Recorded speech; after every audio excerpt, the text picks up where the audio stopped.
Bonjour chers auditeurs de Radio Courtoisie, Richard Haddad aujourd'hui au micro pour l'émission Culture et Politique avec Pierre-Henri comme tous les lundis à 17h30. Bonjour à tous, bonjour Richard, bienvenue à Culture et Politique, ravi de vous retrouver. Nous recevons aujourd'hui Emmanuel Razavi. Merci de me recevoir. Merci Bonjour. à vous d'avoir répondu à notre invitation. Vous êtes donc, les auditeurs de Radio Courtoisie, je pense, vous connaissent quand même, mais je vous présente, journaliste, grand reporter. Vous êtes d'origine, vous êtes franco-iranien, donc vous avez quelques origines iraniennes. Et vous êtes spécialiste du Moyen-Orient, vous voyagez beaucoup, vous avez fait de grands reportages sur cette région pour beaucoup de journaux, Paris Match entre autres, ces derniers temps, n'est-ce pas ? Beaucoup Paris Match, dans un France autre dans le Télévisions. Figaro Magazine, Oui. mais aussi en fait pour des chaînes de télévision, absolument aussi comme Arte, pour qui j'ai couvert aussi beaucoup le Proche-Orient et le Moyen-Orient. Alors, vous êtes un spécialiste de cette région, comme je viens de le dire, et vous savez de quoi vous parlez. Je dis ça par... Je l'espère. Voilà, je fais allusion à certains qui parlent sans vraiment savoir, mais on en parlera dans cette émission. Je rappelle votre dernier... Alors, vous êtes l'auteur de plusieurs ouvrages. Le dernier livre qui vient de sortir la semaine dernière, La pieuvre de Téhéran, coécrit donc qui vient de paraître. qui vient de paraître en effet avec Jean-Marie Montali, donc aux éditions du CERF, enquête sur les espions et agents d'influence de l'Iran en Europe et aux États-Unis. C'est ça exactement, bien ça. absolument. Pour commencer, Emmanuel Razavi, j'ai une question très simple comme ça. Depuis l'attaque d'Israël sur l'Iran suivie par l'aide américaine, par ce fameux bombardement des B-2, on ne compte plus les critiques. Alors, les critiques sur le fait que le droit international n'est pas respecté, sur le fait qu'il fallait négocier, sur le fait de tas de choses. De manière générale, les médias ainsi que beaucoup de diplomates, d'hommes politiques, de hauts fonctionnaires du Quai d'Orsay sont très critiques. Et j'ai une question très simple. Est-ce que si c'était Barack Obama ou Yitzhak Rabin en Israël, est-ce que les critiques est-ce qu'elles existeraient ou est-ce qu'elles seraient aussi virulentes ? Non, d'abord je pense qu'elles n'existeraient pas, ou à tout le moins si elles existaient, en tout cas elles seraient beaucoup moins virulentes évidemment. Je pense, si vous voulez, qu'il y a quand même une constante, si vous voulez, dans les diplomaties européennes, à commencer par la France, et qu'il y a une très mauvaise en fait perception, très mauvaise connaissance de ce qu'est réellement en fait l'Iran, la mentalité iranienne et la psyché politique iranienne. Je le dis très rapidement pour vos auditeurs, peut-être ne le savent-ils pas, mais la jurisprudence chiite iranienne recommande aux diplomates de mentir. Je fais allusion, on en parle dans le livre d'ailleurs, aux opérations de manipulation qui ont été montées avant les accords de Vienne notamment, mais bien plus loin que ça. Les accords de Vienne de 2015, rappelons. 2015, absolument, sur le nucléaire. Que Donald Trump a abandonné. Exactement. Et donc, si vous voulez, il faut toujours avoir conscience en fait qu'on a en face de nous d'abord un État, qui est un État quand même qui a une certaine influence malheureusement dans le Golfe Persique. Alors son influence se restreint un petit peu parce que la récente attaque évidemment a considérablement endommagé non seulement en fait ses capacités militaires, terrestres ou aériennes, mais également, pardon, excusez-moi, je perds ma voix, mais également en fait ses états-majors, c'est-à-dire que les états-majors de l'aviation iranienne, les états-majors du corps des gardiens de la Révolution, évidemment, ont été particulièrement endommagés.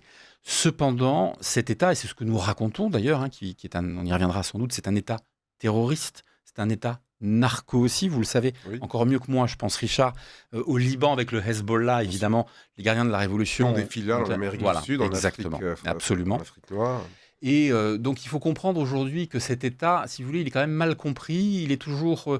on voit... Je voudrais raconter une anecdote. Il y a 1 an ou 1 an et demi, pendant que je travaillais en fait sur ce livre, avec Jean-Marie, un interlocuteur que nous avons eu, qui est à très haut niveau dans l'administration iranienne, on dira proche vraiment du pouvoir, nous a dit mais vos diplomates sont faibles, d'accord ? Et tant qu'ils seront faibles, on n'a pas de raison de se priver de faire ce que nous faisons. Donc on continuera. Et c'était assez intéressant de voir cette perception en fait qu'ils peuvent avoir de notre diplomatie, quand dans le même temps d'ailleurs, ils ont très souvent peur de notre puissance militaire. C'est ça qui est absolument en fait contradictoire. Et on voit bien que le politique, très souvent pour eux, n'est pas au niveau en fait de nos capacités militaires, qui sont des capacités de nuisance pour eux. Évidemment, on a une base à Abu Dhabi, on a la marine française qui est quand même de façon très régulière dans le Golfe Persique, qui patrouille là-bas, qui fait aussi du renseignement. Enfin voilà, donc qui est capable, si vous voulez, de donner beaucoup d'informations, de prendre beaucoup d'informations sur les capacités militaires iraniennes. Voilà. Donc pour revenir à votre question aujourd'hui, je pense que évidemment, s'il y avait d'autres dirigeants alors ce que je dis là, c'est pas du tout donner un blanc-seing à Bibi ou à Donald Trump, c'est pas ça. C'est qu'il y a une vision, je pense, qui est à la fois fantasmée de ce qu'est en fait l'Iran. Et puis, il y a quand même, c'est le sujet du livre, beaucoup d'influenceurs aujourd'hui, de relais d'influence, d'agents d'influence, qui font tout pour que notre diplomatie soit complaisante avec la République islamique d'Iran, dont je rappelle encore une fois que c'est un État terroriste et un narco-État.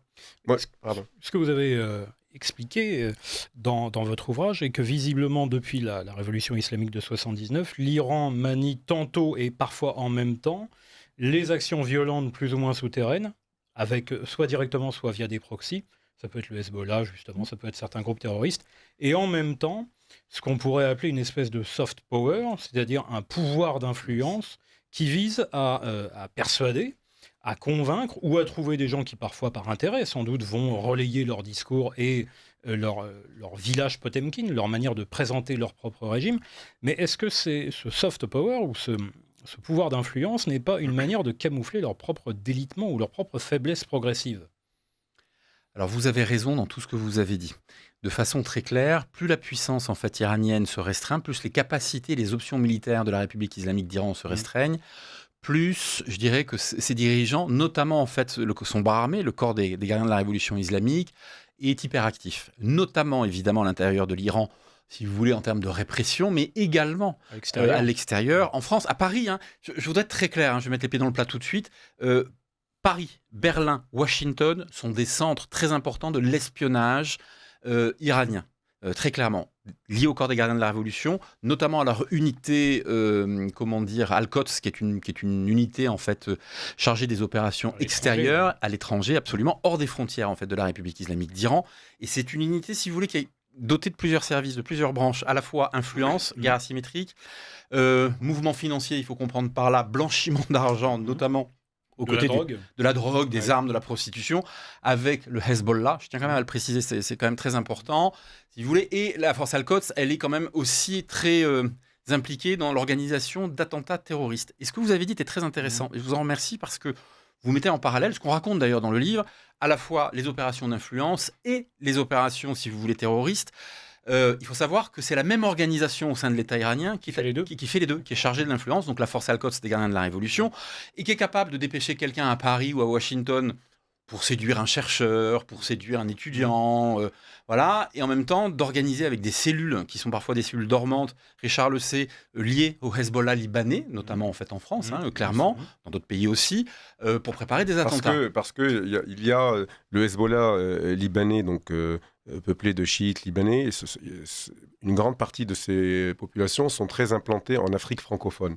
Et donc, beaucoup ont la nationalité française, sont très implantés en France. Oui, donc, ça fait un relais très important. Mais vous parliez de l'espionnage iranien, mais vous incluez dans ce que vous appelez l'espionnage des agents d'influence et aussi des relais, ce que vous appelez les idiots utiles, c'est-à-dire les gens qui qui répètent les éléments de langage du régime iranien sans même parfois s'en rendre compte. Alors, tout ça est très organisé et manipulé par l'Iran. Parce que l'espionnage, c'est pas, si j'ai bien compris, ce n'est pas seulement des agents secrets. Non, alors vous avez raison.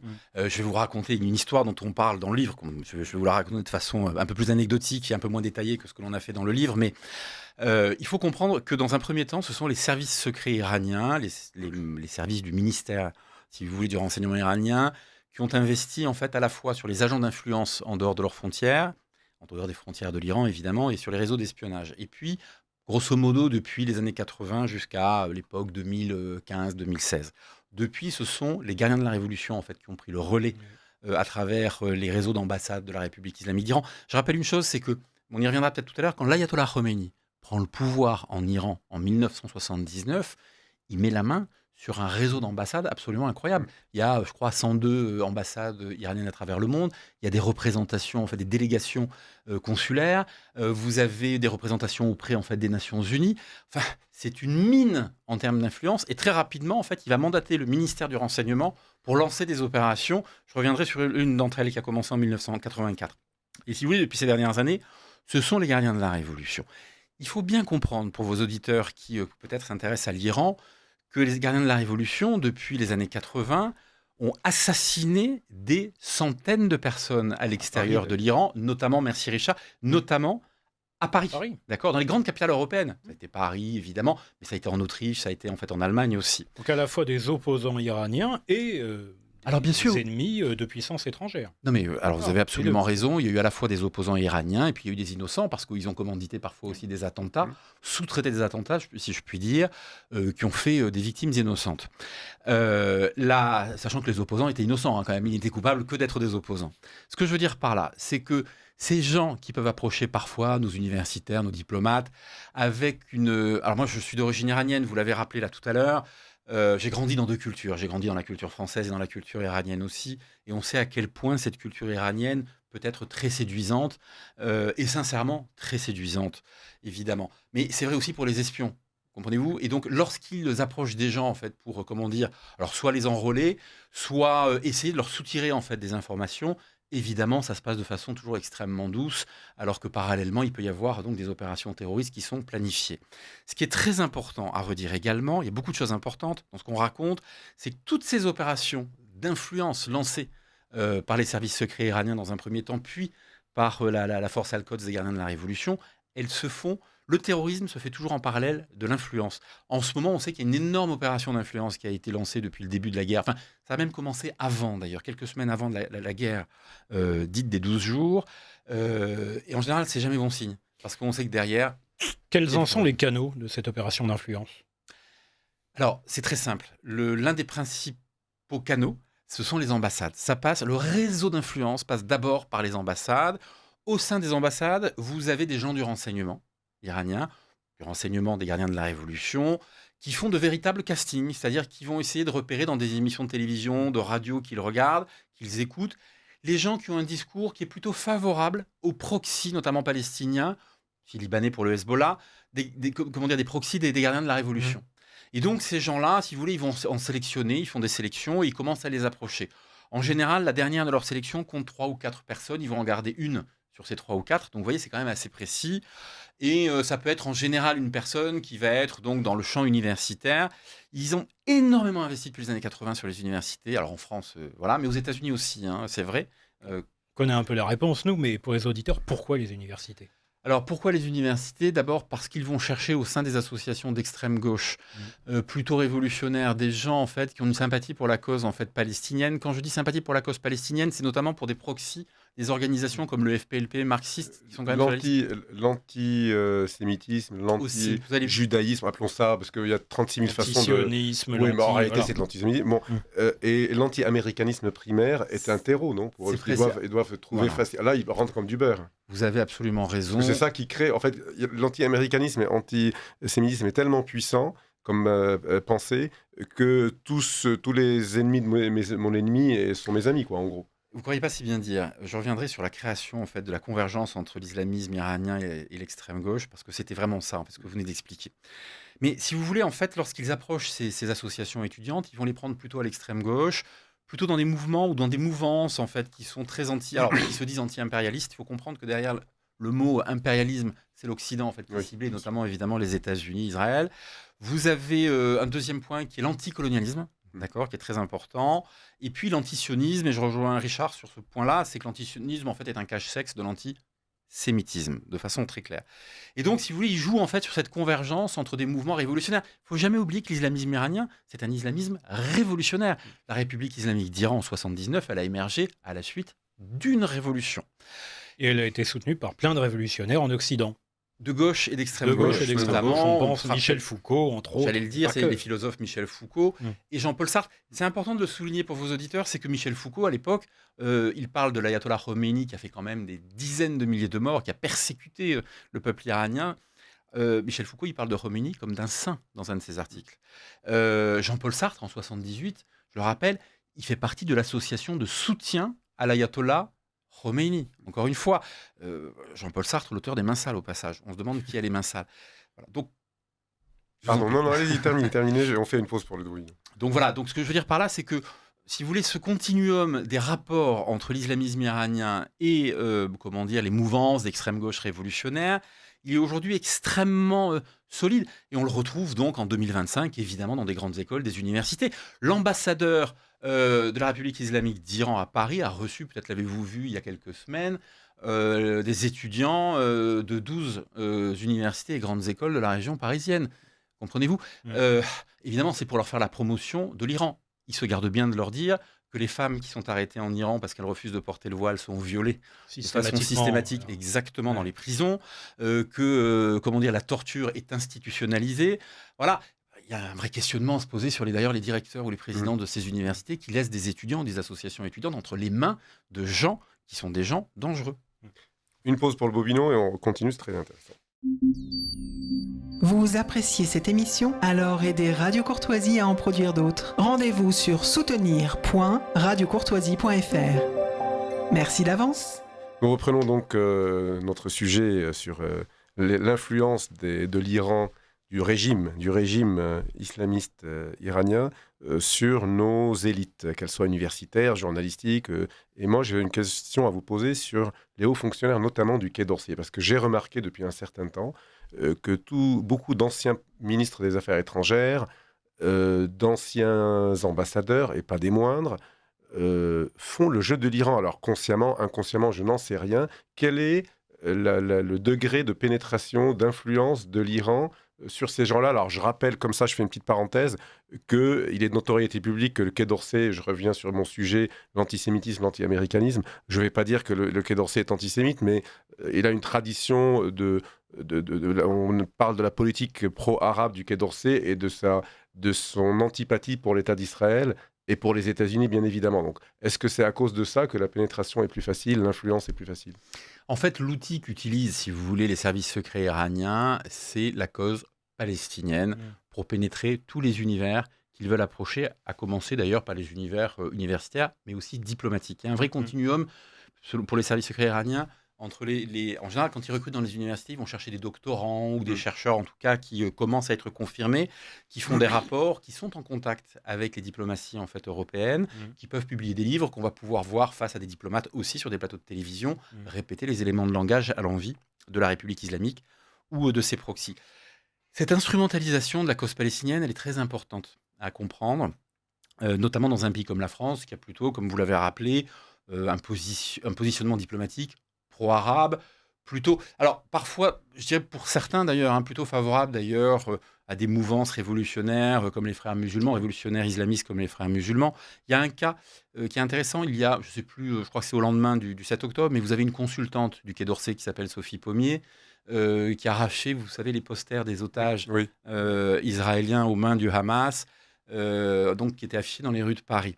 Ça en dit long, je veux dire, pour quelqu'un qui... Alors, elle ne travaille plus avec le Quai d'Orsay l'a suffisamment dit, mais Sophie Pommier, moi je l'avais rencontrée il y a 20 ans dans une émission, elle ne cachait pas en fait son hostilité, je dirais, à Israël et sa sympathie pour certains groupes sur lesquels moi j'enquêtais. Et si vous voulez, ça montre quand même quelque part qu'il y a un logiciel, à mon avis, qui est un peu, vérolé, abîmé en tout cas, concernant en fait aujourd'hui cette diplomatie.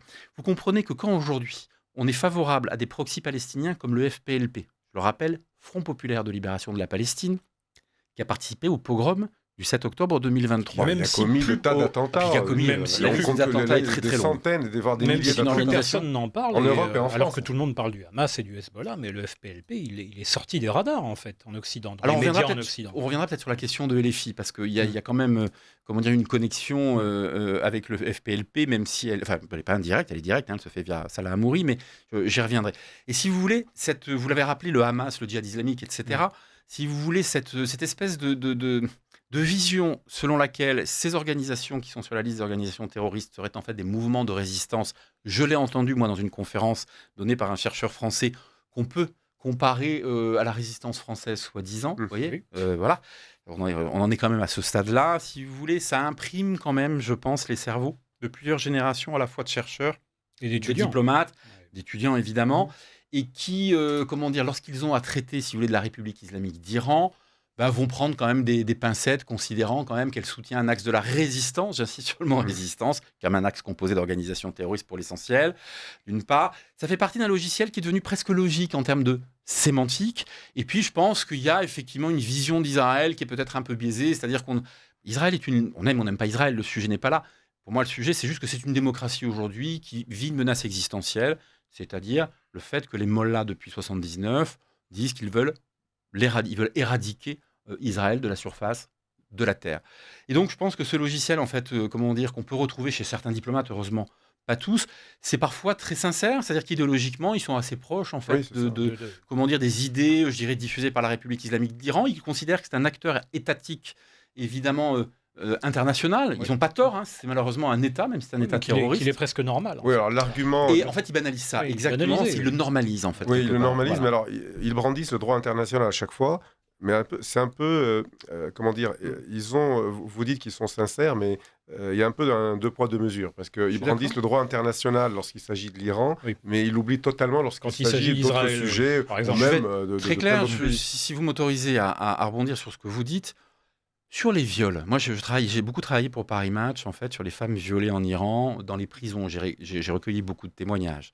Mais je suis allé plus loin pour Paris Match. J'ai pu interviewer aussi d'anciennes otages israéliennes du Hamas. C'est important parce que le Hamas est formé, notamment entraîné, encadré par la force Al-Quds des gardiens de la Révolution. On retrouve à peu près les mêmes mécanismes. Je suis malheureux d'avoir utilisé ce mot dans le viol en fait comme arme de guerre, tant en Iran, d'accord, que à Gaza, Qu'avec le Hamas. d'accord. Je suis désolé de vous le dire, mais la réalité, c'est que personne n'invoque un quelconque droit, fût-il international ou national, pour dénoncer cela. Les Iraniennes qui sont allées manifester en Iran, qui se dévoilaient, elles ont été bien seules. Combien de milliers d'entre elles, savez-vous, se sont retrouvées dans les geôles, alors notamment à la prison tristement célèbre d'Evin au nord de Téhéran, mais dans les prisons iraniennes des grandes villes à travers le pays, où elles ont été violées, torturées. Certaines, le savez-vous, c'est important de l'entendre, je l'ai raconté dans Match. Une fois qu'on les avait violées, leurs geôliers enfilaient des poings américains surmontés en forme de lames de rasoir et les cognaient pour les dévisager. Un certain nombre de ces jeunes femmes ont été libérées de prison, se sont suicidées derrière parce qu'elles avaient été violées et défigurées, elles n'avaient plus d'humanité. On les avait déshumanisées, d'accord ? Moi, j'aimerais bien que les gens, en fait, qui nous parlent de droit international, si vous voulez, actuellement, se préoccupent aussi du droit et de la protection, si vous voulez, des droits humains de la population iranienne, qui est, qui fait affaire à des tortionnaires, à des bourreaux. Je sais de quoi je parle, hein, ma famille a été persécutée par le régime iranien. J'aimerais bien qu'ils soient aussi, je dirais, égaux dans le traitement qu'ils font de l'Iran que d'Israël, ce qui n'est pas le cas. Je voulais rebondir sur un propos que vous avez tenu il y a quelques minutes pour peut-être remettre un pied dans le plat sur un sujet franco-français, LFI. C'est-à-dire, là, agent d'influence politique ou pas, relais ou pas. Alors, je ne veux pas dévoiler tout ce qu'il y a dans le livre. Évidemment, mais donner un aperçu. Mais, évidemment, dans ce livre, nous parlons effectivement des liens de la République islamique d'Iran, documentés, j'insiste là-dessus, ce n'est pas des points de vue. Nous, on est des journalistes, on est Oui, des c'est grands pas un reporters. avis, c'est pas une opinion que vous donnez, c'est des faits. Non. C'est une enquête. Non, puis quand j'ai une opinion à donner, en général, je dis voilà, ce que je pense, ce qu'est mon opinion, je suis assez clair là-dessus. Là, c'est vraiment une enquête très documentée d'ailleurs à partir de photographies, à partir de vidéos. Vous appréciez cette émission, alors aidez Radio une chose qui est Courtoisie à en importante, je produire dévoilerai d'autres. pas tout, Rendez-vous j'espère que sur vous auditeurs m'en excuseront, j'espère qu'ils iront lire le livre, soutenir.radiocourtoisie.fr. L'Iran utilise Merci d'avance. le FPLP, donc le Front populaire de libération de la Palestine, comme un relais d'influence pour rapprocher en fait à la fois des universitaires mais aussi des politiques en Europe, en France notamment sur l'échiquier en fait de les politiques de l'extrême gauche. Pourquoi ? Parce que le FPLP est d'obédience en fait d'extrême gauche plutôt marxiste, de façon claire. Il ne vous aura pas échappé qu'en France, il y a un dénommé Salah Hamouri qui est un membre du bureau politique, en tout cas qu'il était au moment où nous enquêtions, du membre politique en fait du FPLP, qui a été condamné pour avoir préparé un attentat terroriste contre le grand rabbin d'Israël il y a quelques années, qui a été condamné à plusieurs années de prison, qui est aujourd'hui en France, il est franco-palestinien, et qui a donné des conférences avec des élus de la France insoumise. Alors, nonobstant le fait qu'un député français allant donner une conférence aux côtés, si vous voulez, d'un type qui a été condamné pour terrorisme, on peut trouver ça quand même pour le moins surprenant. On l'a déjà vu, mais voilà. c'est surprenant quand même. Mais ce qui est quand même frappant, c'est que si vous écoutez les vidéos de certaines de ces conférences, c'est véritablement hagiographique de Salah Hamouri et de son organisation, qui est qualifiée en fait de résistante. Je le rappelle encore une fois pour vos auditeurs, beaucoup de rappels que je fais sur le fait que l'AFP, c'est une organisation terroriste. Pas moi qui le dis, elle est listée sur la liste des organisations terroristes en Europe, c'est une organisation terroriste. Donc ça, c'est un point d'entrée. Quand vous voyez, en fait, et encore une fois, je ne veux pas tout dévoiler, Rima Hassan qui part sur un bateau en direction de Gaza, avec à côté d'elle l'un des agents d'influence du Hezbollah et de la République islamique d'Iran, qui a pour nom Thiego Avila, excusez-moi du peu, c'est pour le moins surprenant. Je rappelle qu'elle est eurodéputée.